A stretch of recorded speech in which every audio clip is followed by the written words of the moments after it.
Well. Y'all know what time it is. It's your boy, Tony Briscoe live.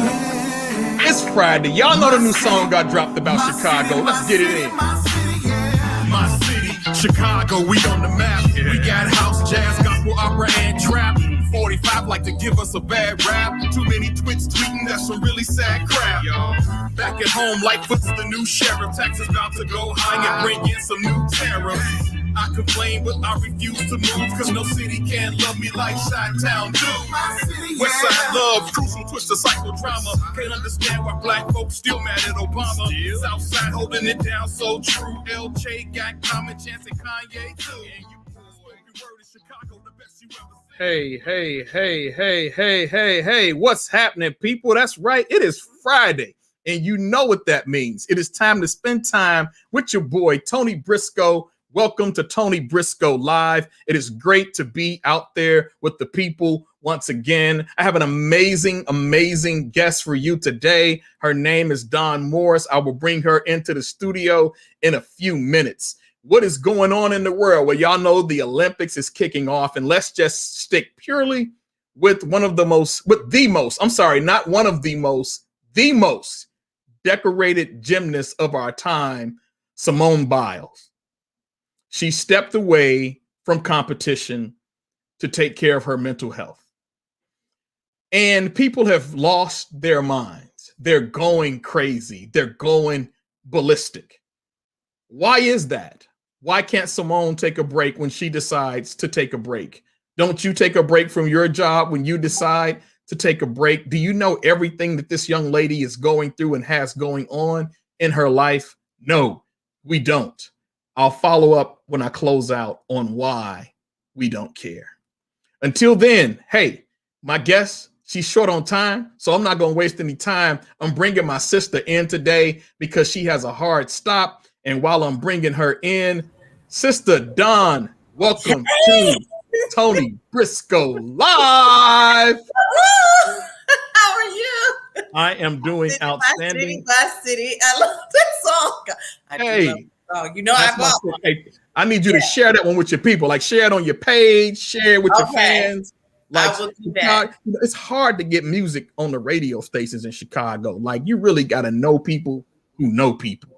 Yes. Who know people who know the people. Yes. But it's all good. Before we get started, I would like to say Happy Systems Administrator Day. That's right, y'all. It is the 22nd annual celebration of system admins. I'm working on a LinkedIn article right now that I will finish tonight, but I got to give a shout out to my team, my guys, my engineers, my man. I'm going to just say AB and my man AT. They know who they are, but these guys work really hard to keep us safe. But to all the system administrators out there, that's right. Even the ladies who are often marginalized and unrecognized in IT, I salute you, sisters. You queens who are out there doing the work as chief information security officers, as certified network engineers, all the work you're putting in to keep us safe. I appreciate you. Happy Systems Administrator Day. Ladies and gentlemen, we have the fabulous, the outstanding, the amazingly talented, amazingly beautiful. Just to show you how multifaceted she is, she's not just a business leader. She's also a certified, accredited certified professional trainer. So if y'all don't know what it takes to get that certification, like, it's serious work. They don't just hand these things out. This is not like no internet certificate where you get to go and if you fill out this form, you can be ordained to marry people. No, this is real hard work.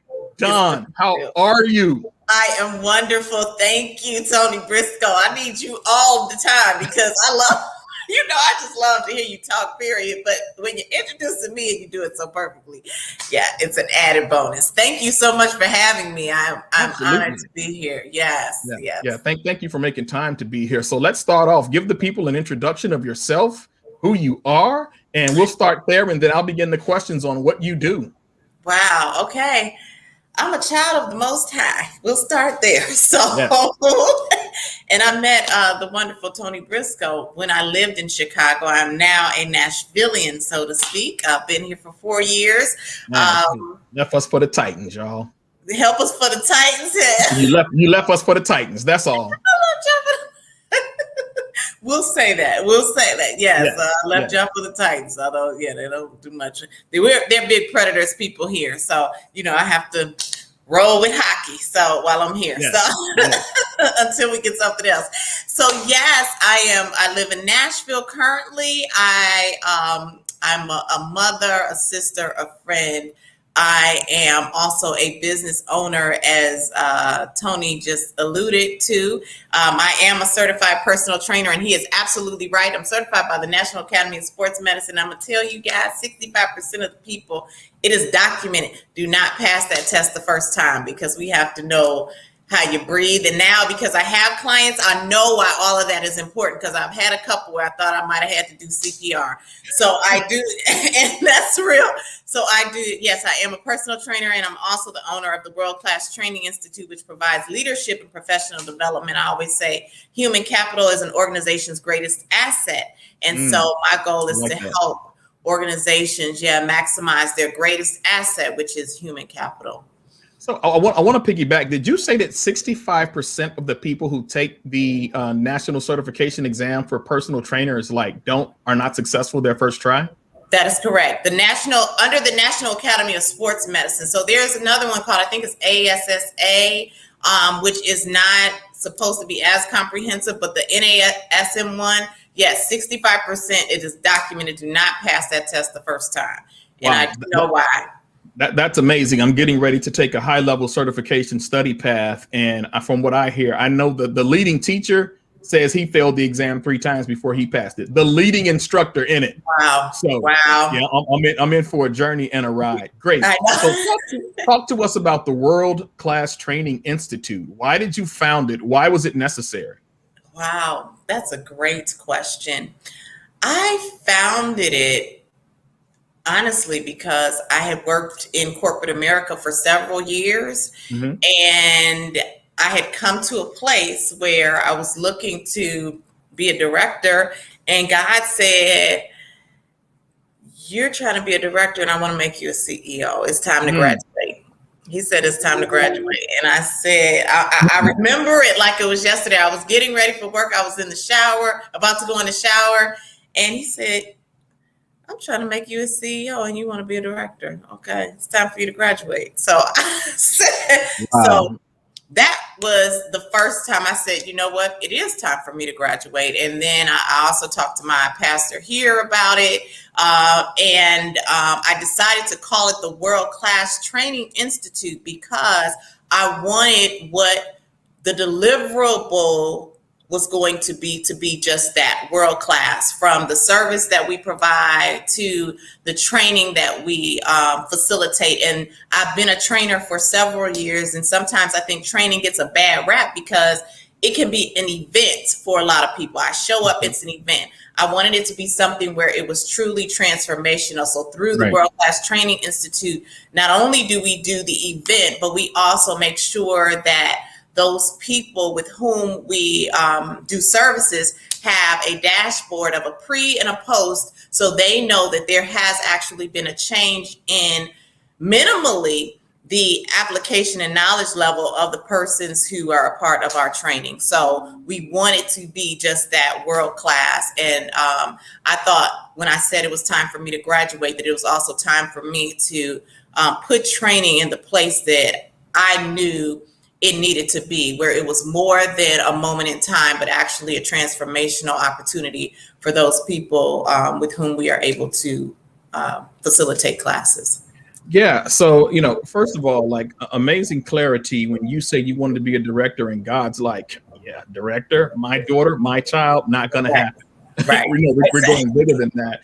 But what did you see when you were not a director? What did you see on the corporate level that you knew you just knew leadership development was necessary? What were some of the things that you witnessed that made you really want to go into this entrepreneurial journey of helping human capital and helping organizations with human capital really invest that amount of time in leadership?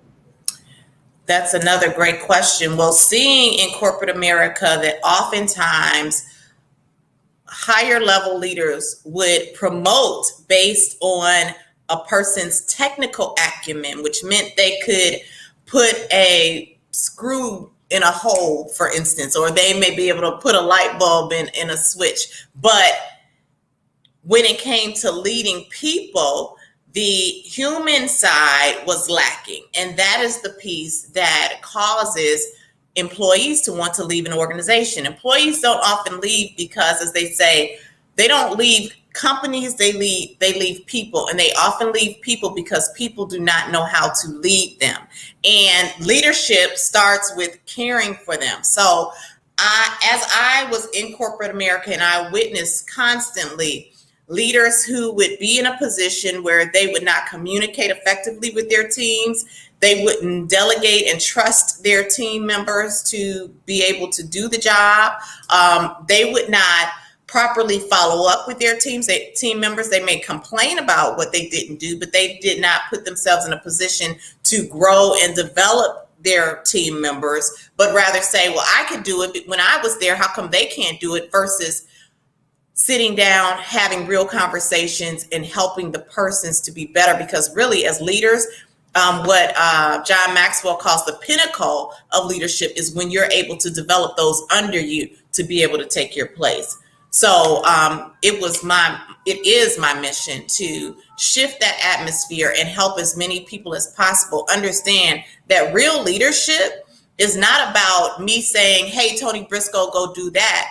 But hey, Tony Briscoe, let's do this together and let's figure out how to make you great while we make the organization great. Yeah, I didn't bring you on here so I can put my head down in shame. Like, I want to make that statement first. Like, I should have talked to you, a long time ago. No, I know I've grown a lot. We've had great Clubhouse conversations about leadership and the roles, but your words that you shared, they're so important. They're so important early on, right? Like, when you don't have that early training that comes with leadership, you just you learn a lot through failure. Yes. And process. Right. Oh, it's actually, legally, I can't say that. Right. Oh, legally, I can't speak to a person that way. That's true. Oh, they don't think like me. Wow, these are really new, refreshing things, because I think you brought up a very valid point where in leadership, often we want people to be us. Yes. But we don't really want them to be us because we actually know us. And so, I think that's a very good point that you make. What's been some of the pain points for you? And maybe pain points is too strong of a word. What have been some of the bullet points where you've literally taken an organization from, let's say, from discombobulation to this is what greatness is for you now that you've been through this training? Wow, that's another, you just have all the great questions. I knew this was going to be great. So I'll share an example of an organization where I recently had to teach time management for them. The person who brought me in said that in his organization, productivity was something that ebbed and flowed, and he wanted to help his team members to come up with a unified kind of methodology for how they would manage their time better. And so through the training that I delivered to them for time management, first we work through the Stephen Covey model, which is about kind of managing the quadrants of time. And then we talked about how to chunk, and we had them each individually, considering their own days, come up with a plan for how they would structure their time and prioritize better. And one individual, in fact, not necessarily related to work, but related to his working out. He's like, I don't have time to work out. I don't have time. And so we start that class talking about everybody every day is granted 86,400 of these, and it's seconds a day. And so when you say you don't have time, is it that you're not choosing to spend it in a certain manner?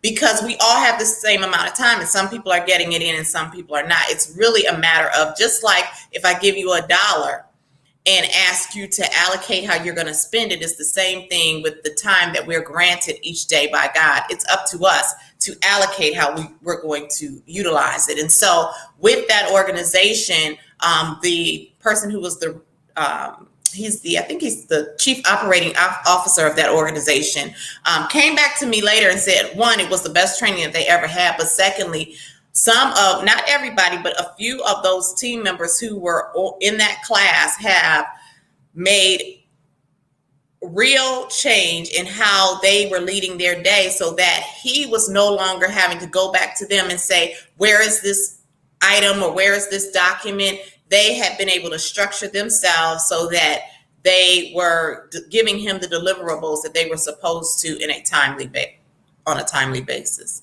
Wow, that's amazing. That's amazing. So how do you train a leader from talking or speaking at to talking and speaking with? Oh, I'm so glad you asked that. You are just I'm so glad you asked that question. So because actually there's a new training that we're rolling out called emotional intelligence. And emotional intelligence deals with self-awareness, self-regulation, social awareness, and social regulation. The social awareness piece is that piece on empathy. And Tony, even when I went through the certification myself, it was life-changing for me. So when you're thinking about talking at someone, it's really the lack of empathy for the fact that, hey, you know what? They're not thinking like I think. I look at certain things, like I was telling them when I went through the certification, I looked at people who wouldn't train like me or work out like me. I was like, why won't they do this? You know, you do this and you're going to get healthy. But it took me stepping back and I said, okay, yeah, as a socially aware person, I have to understand that A, they may be coming with certain ailments. B, their motivators may be different. C, they may be challenged physically in some areas that I may not be challenged in. So understanding that and heightening my level of empathy caused me to sit back and say, you know what, I may have to shift the way I have the conversation around working out to, hey, anybody can do that, to no, anybody can't. Let me help you where you are to get to where you need to be. And so the same thing happens as leaders in an organization. We have to, I tell every leader, when you are brand new, the first thing that you should do is sit down and have a conversation with every team member. Because by doing that, and when you have a conversation, you are more in a listening mode than a talking mode. In fact, you're not even talking about, hey, I want this for the organization. You're talking about, who are you? What's important to you? How can I help you get to where you want to be? And by doing that, number one, you're building relationship. And once you have a relationship, it's easier to talk to a person versus at them, because there's a knowledge that's built between the two of you. And then once you and that person get in alignment to what the organization's goals are, yours in particular, because even though the company has goals, you on your team, you have certain goals that you should have communicated to your team members. Then we're working together towards those goals. So when you have challenges with them, it's more a matter of sitting down and having a conversation. First, always I say, because it's even the Bible, you know, it's important to be understood. It's important to understand and then to be understood. So you want to sit down and first understand, hey, where are the challenges in this assignment? You were to complete it by, we had agreed, and I always say, get agreement on when something is due or what the expectations are, because then when we come to the table, we're saying, hey, we agreed that this was going to happen. Talk to me about where the disconnect was. And then from there, getting to the next steps on how you can resolve the concern. No, that's great. That's really interesting, because it sounds like in the process of doing business, when business is the high priority, that if there's not a connection with the team member, it's impossible to actually connect them to the identity framework or the leadership framework of the organization. So you have to build like this mutual agreement or this mutual understanding that I need the best out of you, but I need to understand where you are so I can let you know what the organization actually needs for you to be successful with the follow through and get the results that we actually need together. Absolutely. That's it. Right. So you're training people. I want to know the resistance, because when you're in a leadership training program, they don't try to break you, but there's a breaking that takes place. Because one thing I've learned from professional development training is Landmark teaches us no one wants to look bad. So my defense mechanisms already are up. So when my company decides to send me to a leadership program, I don't need leadership training. What is this? Yes. What have you seen that has been resistant when you've been training? And then how do you slowly see the transformation taking place? What does that look like? Yes, interesting, because I'm going to do another time management and I'll be in Chicago in August. And so when I sent out the emails, I said, you know what? I wonder how many of these people are thinking, why am I having to go to this? How am I messing up? You know? And so yes, I think initially I haven't seen outward resistance. And when I say outward resistance, people may not have told me, I don't want to be here, or I don't think I should be here. But I have seen people come into the classroom, and I love this, with their coffee, Monster, and everything set up, because they're thinking, you know what, I'm going to sleep my way through this. Now, for me, anytime we deliver a class, it is going to be highly interactive.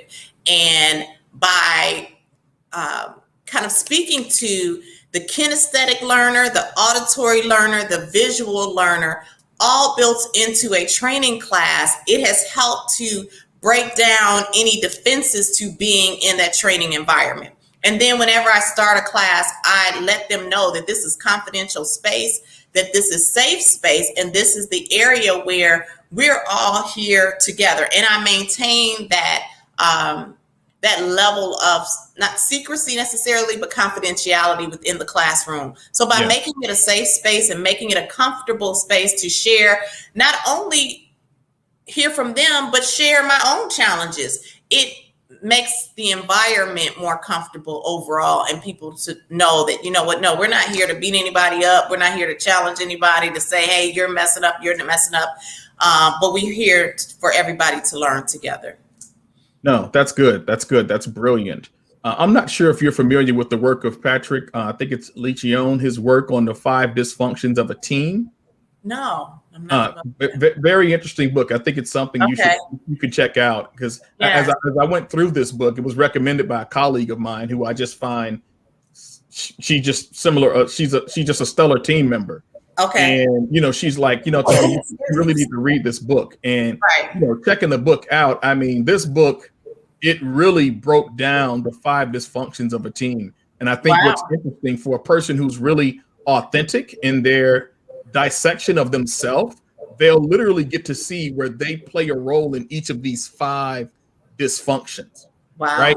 I bring that up to ask you, have you ever seen a case? Have you ever had to go back? And please don't say a client name, because I don't want you to get in trouble. Have you ever had to go back to a client and say, you know what? Yeah, this person just probably not going to fit in your organization anymore.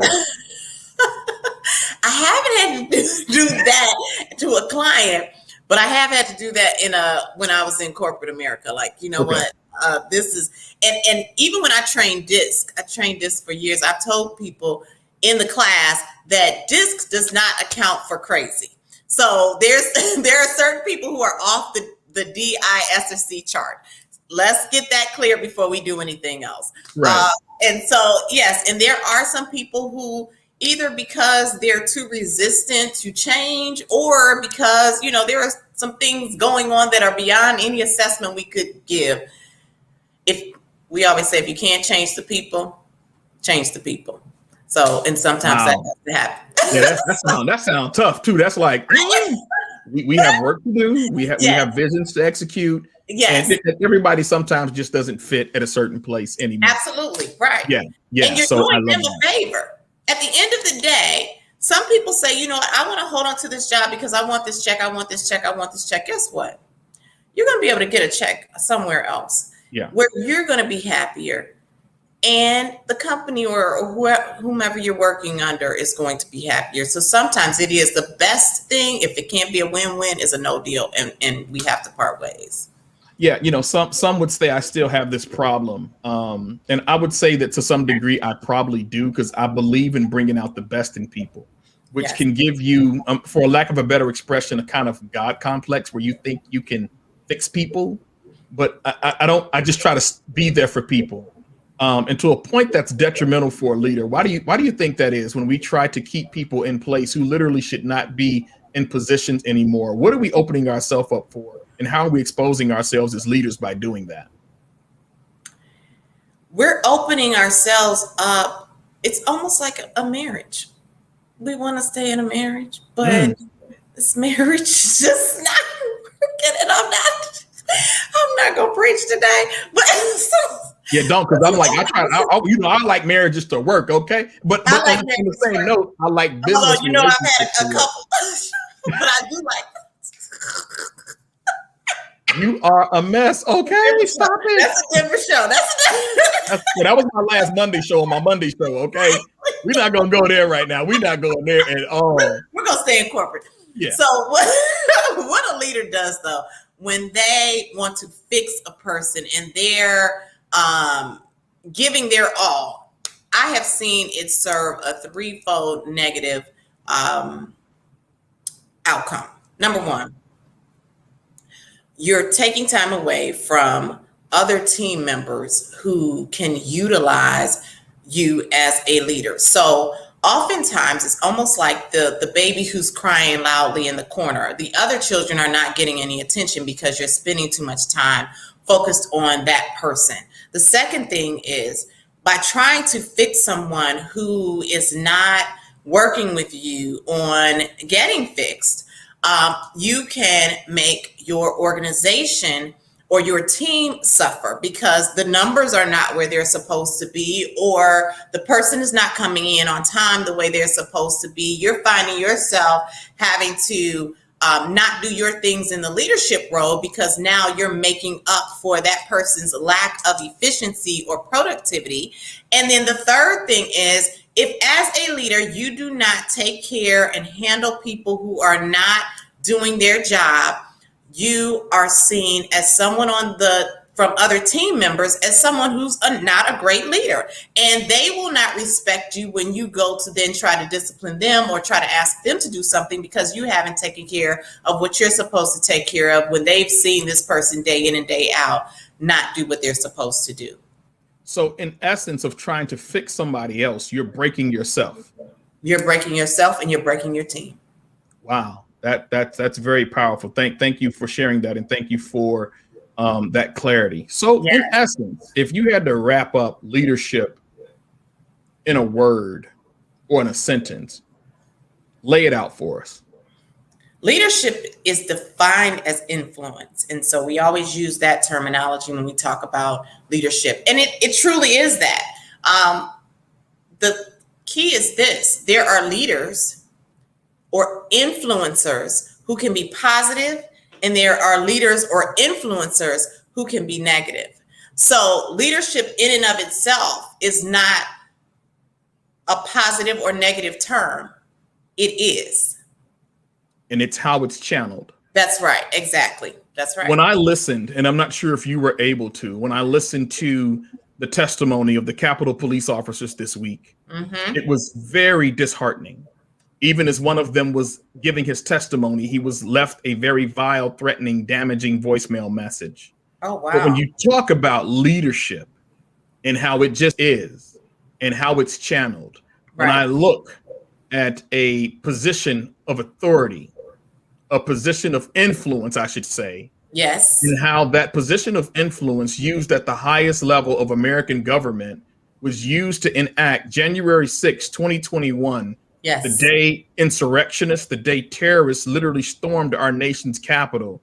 I think what you just summed up is a perfect example of that, where you have leaders, because leadership just is. It's not a negative and it's not a positive. It's just is in its state. Yes. The amount of influence that took over and the continued influence to defend what took place. I call it the day in American history that blue lives did not matter. When I heard the officer talk about how when Black Lives Matter was coming to the Capitol, we were so ready. We were so prepared. And the National Guard was so in place. And then to turn around on January 6th and see the type of leadership, example, and influence that was followed to a point of detriment where we literally could have had sitting senators murdered. Yes, yes, yes, yes. Congress people murdered. Mm-hmm. Like when you think about that kind of impact, it's just really scary to me. So thank you for breaking down that leadership just is. And it's almost as if to say it's actually what you make it out to be. That's exactly it. That's exactly it. It's about taking and that's why we say that leadership is not about a title. You can have a title which gives you positional authority, but real leadership that makes a positive difference is far beyond a title that someone is granted. It's about, and when I teach, I didn't mention that I'm an author also, but in my book, It's coming up. It's coming up. That's next. Yeah. Don't beat me to my segment. Okay. So in the book, though, we talk about leadership as servant leadership. And so real, authentic leadership starts from a place of service. How can I make our space better by my presence? That's what real, authentic, genuine, good leaders do. Mm-hmm. We influence the space and make it better by our presence. Yeah. So while we're talking about that, and since you mentioned it, I was moving into your authorship to talk about the book WWBD. What would Barack do? Yes. Now, folks, I know you're listening to me, and thank you, Sister Regina. I appreciate you for your comments. I know that there are people in our community, and when I say our community, I mean the African-American community, who feel really disappointed in President Barack Obama, former president. We're not dealing with that today, y'all. We're not going to go there today. I get it. I understand it. I understand the relationship that's pretty cantankerous between the African-American community and the Democratic Party. I get it. We're just not here for that today. She chose this book title for a reason. So talk to people about the book. I want to know, let them know where they can find the book, why you wrote it, and why it's necessary. And what did you see particularly in the leadership of President Obama that made you want to do this book? Great questions again. I'm going to stop saying that because it's just going to keep happening. So just know, great questions all the way around. So what would Barack do? Inspiring presidential tools for the leader in you. I'll start first with why I chose to write the book. While at the beginning of the book, I also say that we can challenge President Obama on his policies and his practices that were established or that were not established. There were certain things that President Obama demonstrated in his presidency that we, as we are leading ourselves and leading others, can use as a backdrop for how we should move forward. And so the impetus for writing WWBD, What Would Barack Do, happened when President Obama led the execution of Osama bin Laden. And chapter 2 of the book is called Doing a Barack. So when President Obama led the execution of Osama bin Laden and the execution had actually happened, no one in the United States knew that this was happening. The day that he announced it, he was at a correspondence dinner earlier in the day, and he was very jovial. He was joking, making comments about who was then the Apprentice star, Trump, and others, and no one knew what was going on. Later that same day, and when I teach this, I show both of these videos. Later that same day, in a very serious tone, in a very leader-like format, President Obama announces that Osama bin Laden had been executed. And in that moment, and that was 2011, so it took me 10 years for the book to come to fruition thanks to COVID. I had time to I took time to actually write it. But in that moment, I said, my goodness, this president has done something that needed to happen in this country. None of us knew. And we need to keep that in mind sometimes as leaders. We need to make a move and talk about it later. And so I call it doing a Barack.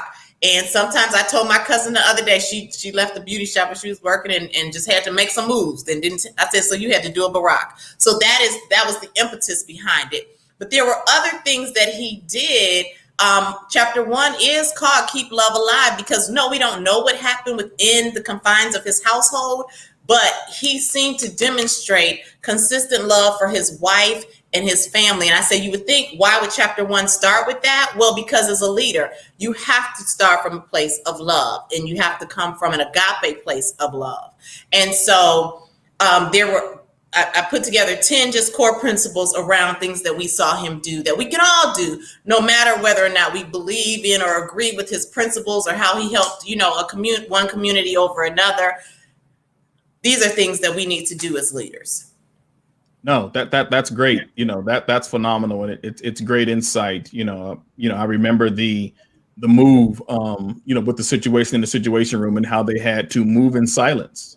Right. Make sure that business. I just want to go out and say that, and I'm going based off the documentary, that there was a woman who found out where this dude was early, and nobody believes her. I just want to point that out, that the women have been doing very great business in the military for a long time. So I just got to shout out the queens, shout out the women for the work that they do. I am a women advocate in the workplace. Some of that has come through trial and tribulation, but learning my place. But I advocate, for women. I just wanted to make mention of that as well. Just like there was a low-level officer for the Navy, during Pearl Harbor, who had warned, like, hey, there's something happening. Yeah. You be quiet. Do what you got to do. I wanted to say that, just to acknowledge that as well, as women continue to establish opportunities for leadership and development in what they're doing. So I wanted to take a quick sidebar to acknowledge that. Absolutely. No. And you know what? I'm not sure. I didn't see the documentary, so I'm not sure if she shared that with him. But in that chapter, I say you do have to have a close club of constituents and confidants as you are making those moves. Nobody, especially something of that magnitude, by no means did he handle that by himself, but he kept the right people in the room so that he could execute that without the court of public opinion, without the court of anyone I'm going to say diluting the process. Yeah. And for that, we needed to take note. In the Situation Room where it happened, it happened. That's it. Yes. So with the journey to authorship, there's a lot of work that goes into that. Trust me, I know, right? Yeah. You were able to sit down and gather all of your thoughts and get this book done, get this book published. What has been the reception for that? Because that takes leadership to do that, right? To mastermind your own thoughts, to mind map them, to synchronize them into a way that flows and that is consistent and continuous while it's consistent at the same time. What was that process like for you? You're leading a business and now you have to lead yourself on a journey. What was that like?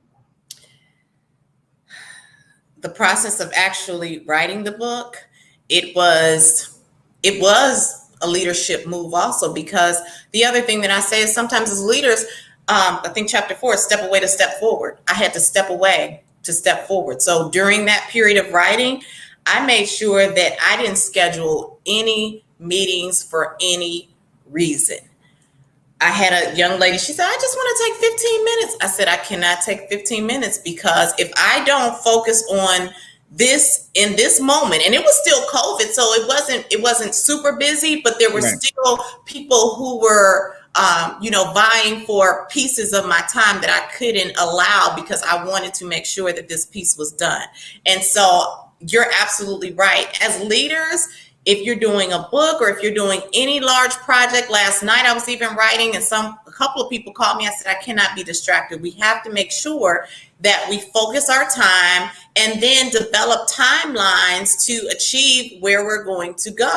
Even in the book, I think President Obama was married to Michelle for a few weeks when he left to go to Bali to finish his book, Dreams from My Father. Most people would say, how could you leave your new spouse to do that?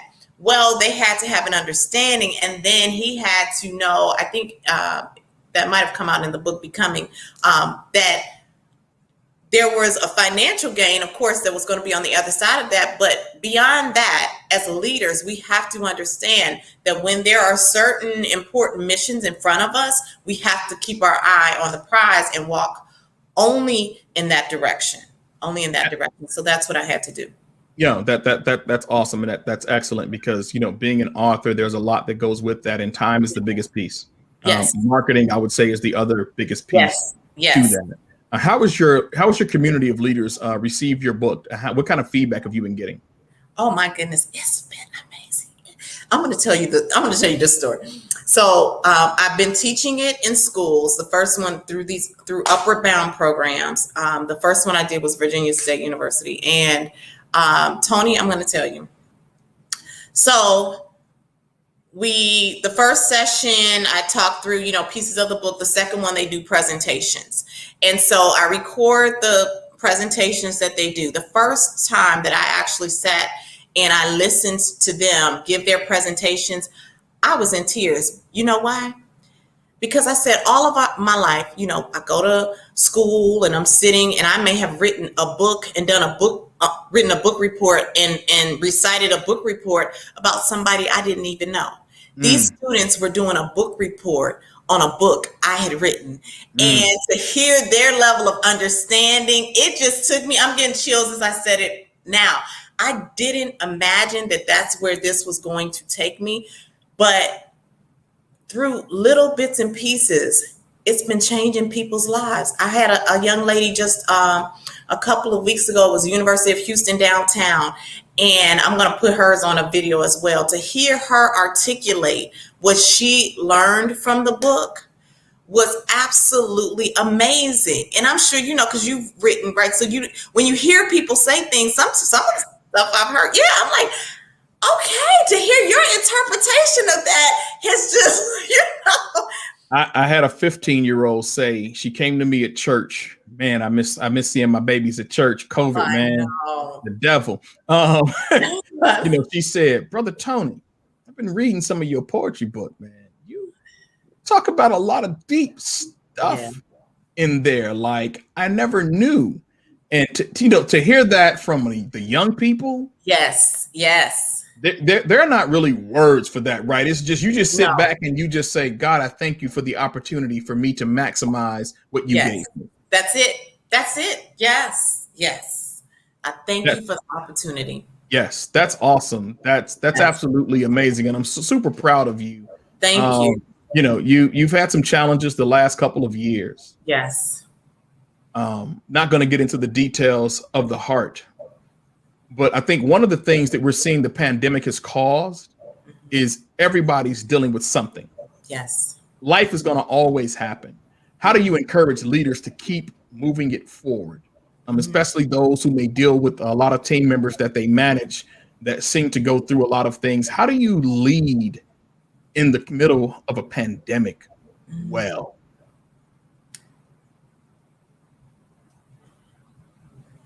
It starts with the heart. And it starts with love, and it starts with empathy.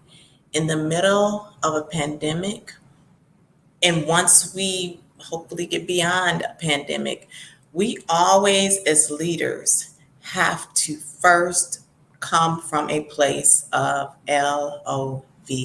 And if we start there, it will help us to form the right relationships to get our teams to be the teams that we know that they can be, and produce in the manner that we know that they can produce. So it may sound real simple, like, okay, love. No, it really is that, because you have to think about, hey, Tony, when we're really at our core making the decision to take the next 10% to do something that we may not want to do for someone, why do we do it?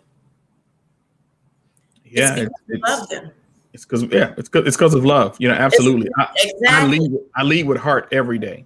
Yes. I make two statements: that data should be used as a window to reveal what we're not doing, not a hammer to criticize what we're doing. That's right.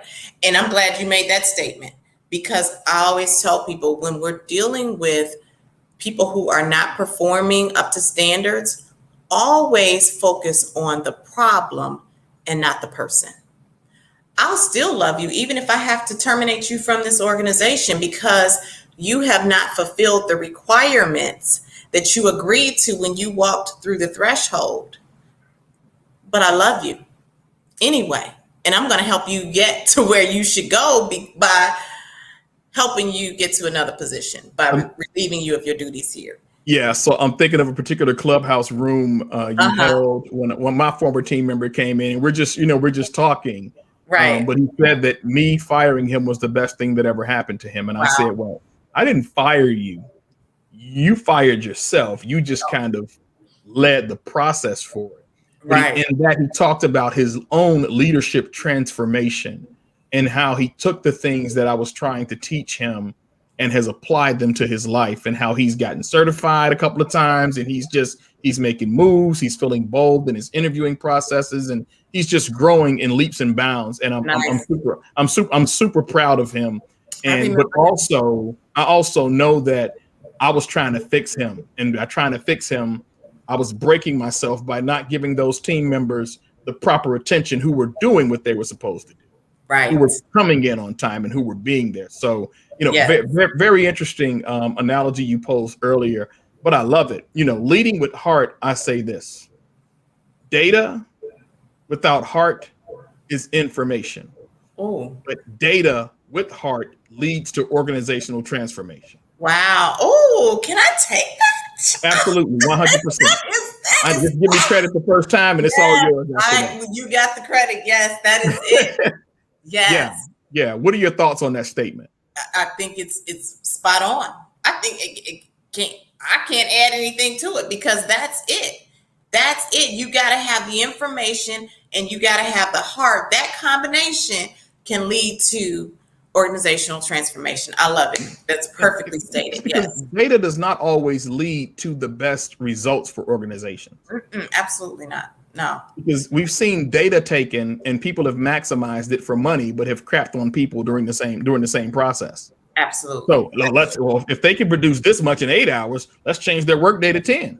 Right. Yeah. If we can make them deliver 10 packages an hour, let's see if we can get them to do 20. And so we put this weight of data on people, but we forget the people who have to do the work. And I don't think leaders understand, for those who are managers or directors or senior directors, there's a point I feel like leaders don't understand. If institutional knowledge leaves because an employee was unhappy, the amount of time it takes to train, develop, produce content to bring in another high-performing team member, I don't care how much knowledge, I don't care what their technical aptitude is, there's still institutional knowledge that's lost. And if we can find a way to maximize how we treat our team members, how we lead our team members, and how we develop our team members, I think that's the importance of leadership training and leadership development. Yes, absolutely. And I know you're going to get back to this Simone Biles piece, but as you spoke on that whole piece about, because I could do this much in 8 hours, now I should be able to do this much in 10 hours, where enough is never enough. I know you're going to close on it, but when you mentioned that just now, it brought me back to the place of understanding for her, which I never didn't understand. I knew, you know what? Enough sometimes needs to be enough. And if we do not make sure that we operate from a full cup, no one is going to fill it for us. And I am so proud of her for taking time to say, you know what? My cup is running on E, and I need to take a moment and feel it for myself. We have to do that, because that's the only way we're going to be good for ourselves and for others. It's the only way. The only way. Look, we've got a few minutes left with you. I want you to tell people how they can get a hold of you if they have their organization who needs training. And I want you to share where they can actually find your book on leadership. Sure. Thank you. First, Tony, I don't know how you almost brought me to tears today, but let's I love talking to you. Thank you so much for inviting me here today. I appreciate you. I love you as my brother, and I wish you nothing but the greatest success.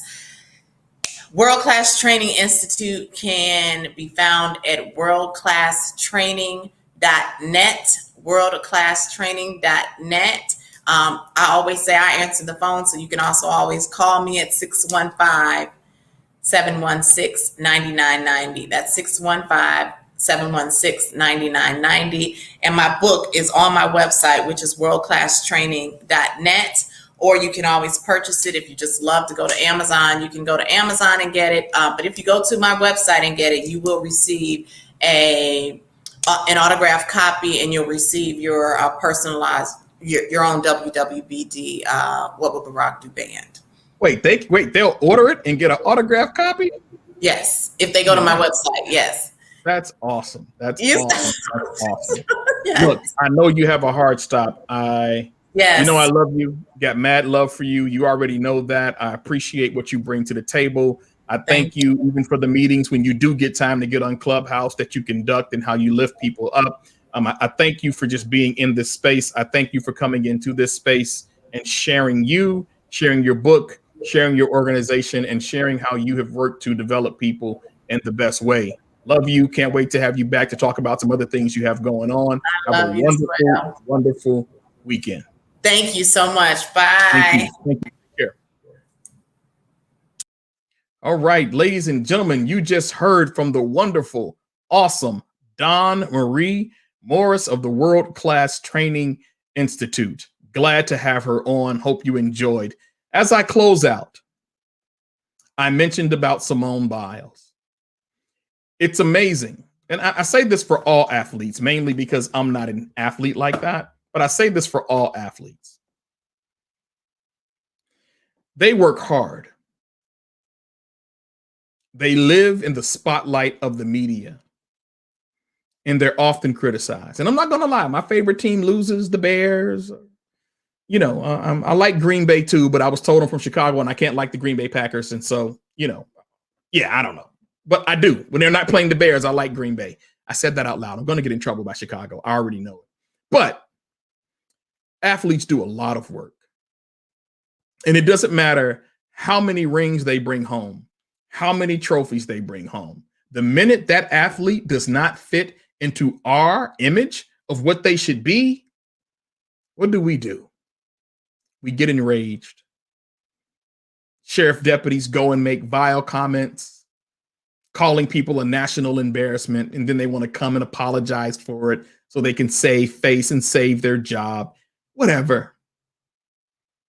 I don't know what it's like to play football. I don't know what it's like to be a gymnast. I don't know what it's like to do what the amazing, incredible, talented Simone Biles can do. How she contorts her body into perfection when she lands. It's a miracle.